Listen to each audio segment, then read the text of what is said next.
moi, on m'a dit ce matin, un but est tout relancé. Ils sont persuadés qu'il va se passer énormément de choses à Barcelone. Ils ont conscience, bien évidemment, d'avoir raté notamment leur première période, qu'il y avait toujours un joueur barcelonais qui était libre, ce qui leur a posé énormément de soucis. Il y a évidemment le choix de ne pas titulariser Warren Zaïre-Emery, qui pose question. Ça a surpris même des joueurs qui étaient présents sur la pelouse. C'est pas un choix qui a été très compris, en tout cas par les suiveurs et aussi par certains joueurs. Donc c'est un côté rassurant pour ceux qui l'ont dit hier. Et d'une manière plus globale, c'est pas la première fois que le PSG a des difficultés en Ligue des Champions, et on dresse déjà le bilan qu'il manque un milieu de terrain, un très grand milieu de terrain au sein de l'effectif parisien, d'autant plus quand Zaïre-Emery n'est pas titulaire, mais notamment un milieu de terrain athlétique, ce qui a sans doute aussi fait défaut hier au Paris Saint-Germain. Donc voilà un peu la tonalité générale du vestiaire parisien. Il n'y a pas d'abattement, ils sont persuadés de pouvoir inverser la tendance. Tant mieux, puisque c'est eux qui sont sur la pelouse. Merci pour ces petites coulisses. C'est la fouine, en fait. On va le renommer la fouine. C'est adorable, ça. La fouine, c'est adorable. Tu fouines, tu as des infos, c'est parfait. C'est gentil. C'est pas négatif, une fouine. C'est très mignon. J'aime caresser les mais tu fouines. trouves ça beau, une fouine? C'était ça ou le ragondin. Donc,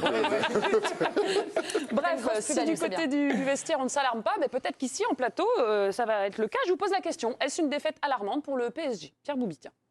Moi, je suis un peu dans le même état d'esprit que ceux des joueurs. J'ai l'impression que tout est remis en question. J'ai vu parler de remontada. Il y a un but. Enfin, j'ai l'impression qu'en fait, c'est cataclysmique, que tout s'est mal passé. Moi, j'ai vu des bonnes choses. J'ai pas vu le 100% du PSG parce qu'il manquait Hakimi. Je pense qu'il va être déterminant sur le match retour. Moi, quand j'ai vu la composition de départ de Luis Enrique, je n'étais pas choqué plus que ça de voir ce 11 titulaire. Après, on peut pinailler après le match en disant « Ouais, mais ça se voyait, on savait que ça allait mal marcher ». Quand on voit la compo, moi, j'étais pas forcément dans le doute. Et je me dis que le retour d'Hakimi, le fait d'équilibrer avec Zaïre-Emery, sûrement au retour, qui aura son mot à dire, et le fait que ce soit pas déjà au Camp Nou, me fait dire que... Et il perd pas beaucoup à domicile, il perd pas beaucoup à domicile cette saison. Oui, non, mais je sais qu'il perd pas. Sur 11 ou 12 matchs sans défaite à domicile. Non, mais d'accord, mais ils ont raté des choses. Nuno Mendes a fait un super match et il y a quand même beaucoup, enfin certaines en tout cas, choses qui me font dire qu'il y a largement la possibilité de pouvoir tourner.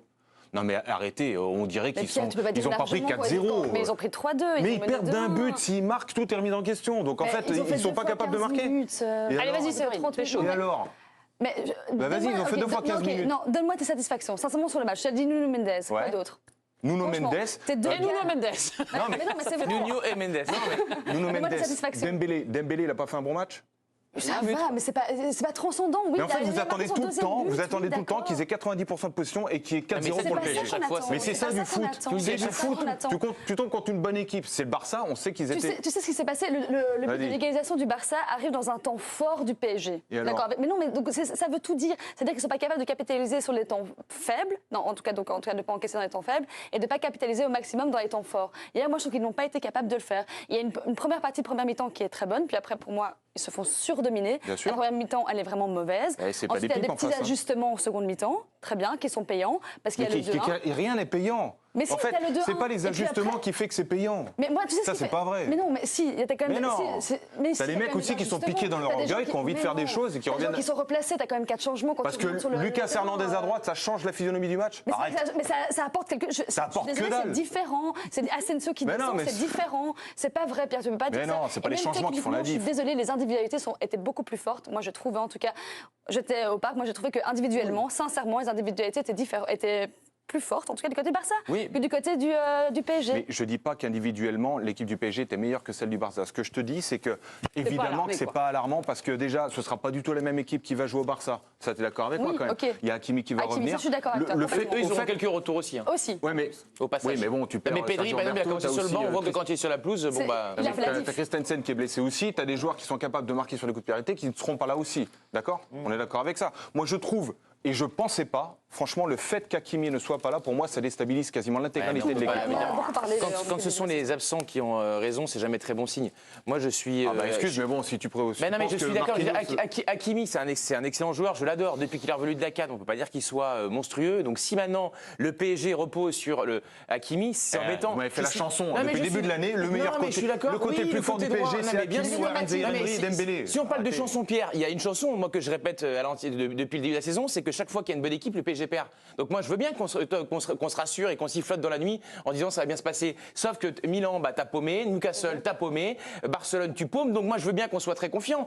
La série de 27 matchs d'invincibilité, pour moi, c'est de la flûte à bec parce que la Ligue 1 est faible. On s'en rend bien compte et j'ai rien contre les Brestois, mais voilà, ça dit quand même un petit peu quelque chose. Et je sais qu'on a un Brestois, le maire de la ville, qui est ici.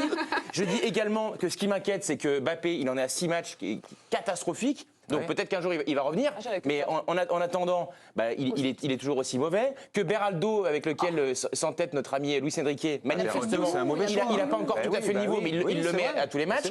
Que le milieu de terrain a pris la flotte, hormis 2 fois 15 minutes.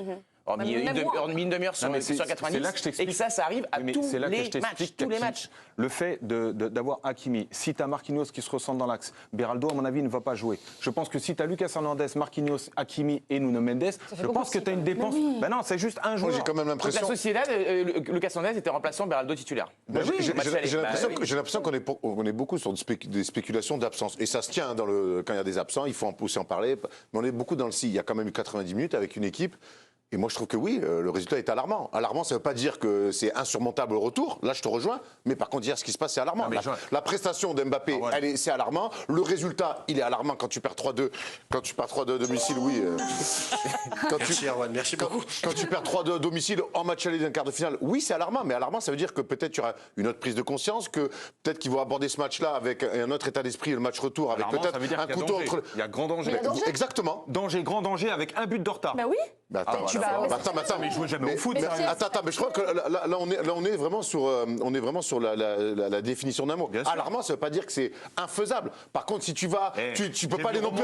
J'ai vu exploit au Barça. Ça va être. Mais tout ça, mais t'as vu Paris. Mais attends, là, par contre, pour moi, si tu vas à Barcelone en disant, les gars, c'est pas alarmant, il y a pas de danger. Non. Là, ça, ce que je te dis. Ce que je te dis, c'est que c'est pas alarmant. Il y a tout à faire, mais pour le. Donnarumma, il y a encore une fois dans un grand match, il passe au travers. Au milieu, t'es mangé. Je vois pas non plus que d'un coup, en une semaine, ils vont trouver pour qu'au milieu, ils aient trouvé la faille incroyable, même si Zaïre va jouer. Hier, il y a quand même eu des défaillances individuelles et collectives qui peuvent être alarmantes pour le retour.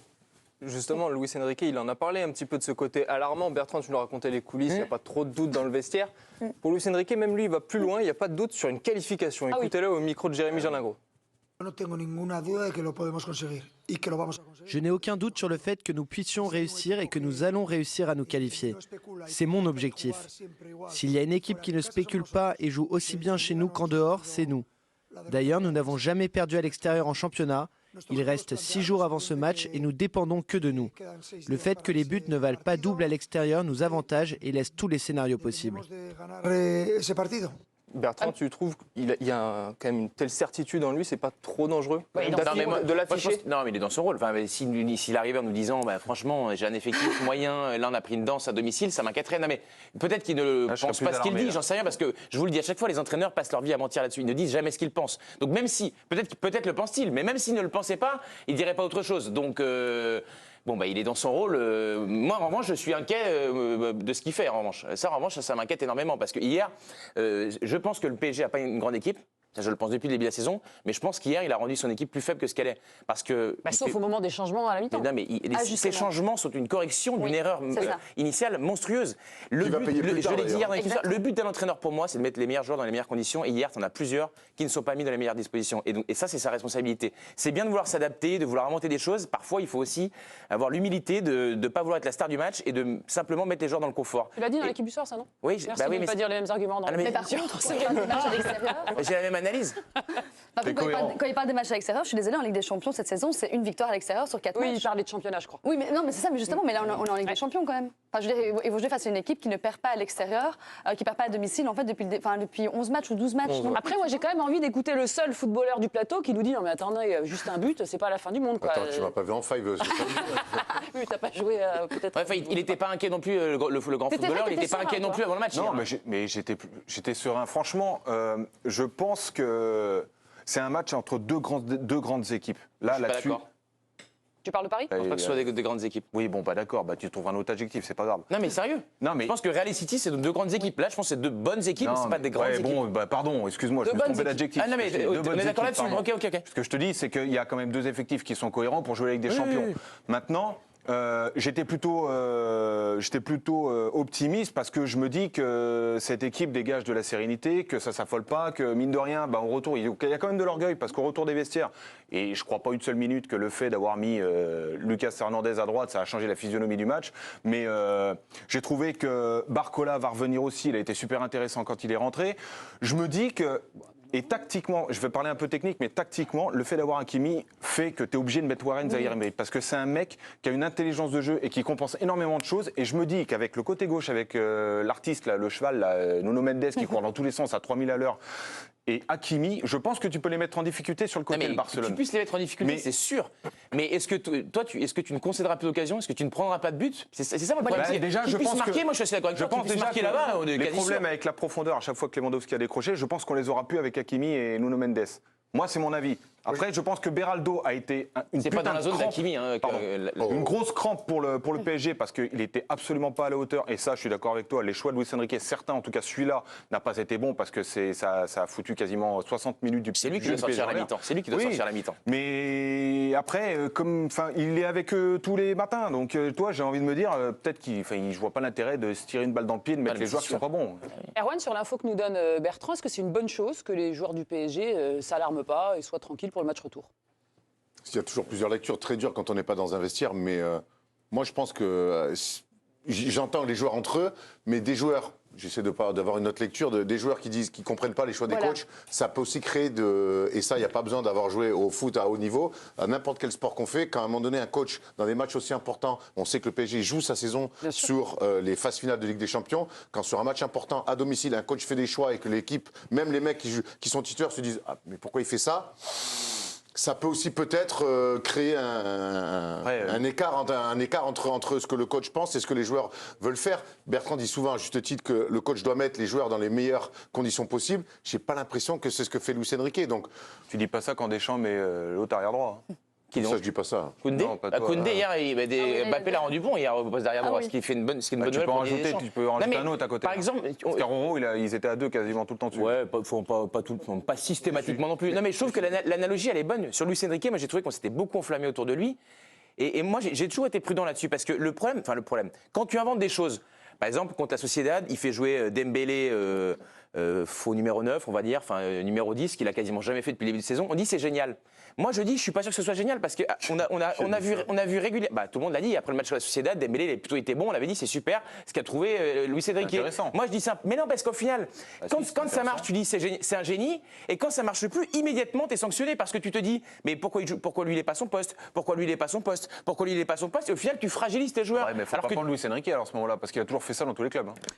Je suis pas sûr parce qu'à Barcelone, il y avait la MSN, ils étaient tous là. J'ai jamais vu Messi milieu gauche. Pour conclure et rapidement, c'est ton info. On le rappelle, Bertrand, le vestiaire parisien qui ne s'alarme pas. Est-ce que ça t'étonne? Est-ce que tu trouves ça logique en 30 secondes? Non, moi je trouve ça plutôt logique. Là, on est à la mi-temps en fait de la double confrontation. S'il y avait 2-3 buts d'écart, ce serait différent. Mais là, il y a qu'un but de différence. Comme l'a dit Luis Enrique, le changement de règle avec le fait qu'il y ait le but à l'extérieur ne compte plus double en cas d'égalité leur est favorable parce qu'ils en ont concédé 3. Ils se sont quand même procuré des occasions. Il y a des grands joueurs. On peut aussi supposer, et je crois que dans le vestiaire, ça je l'ai pas dit, mais je pense que dans le vestiaire, il y a un certain nombre de joueurs qui pensent que Mbappé il va pas faire 2 fois le même match qu'il a fait à l'aller. Moi, j'en pense un peu moins qu'eux, mais en tout cas, je trouve normal qu'à ce moment de l'histoire, ils se disent on est capable de le faire. Ce serait grave sinon. Match retour mardi à Barcelone, à Montjuïc donc, et on reparlera du PSG tout à l'heure avec Kylian Mbappé, inexistant hier. Certains veulent lui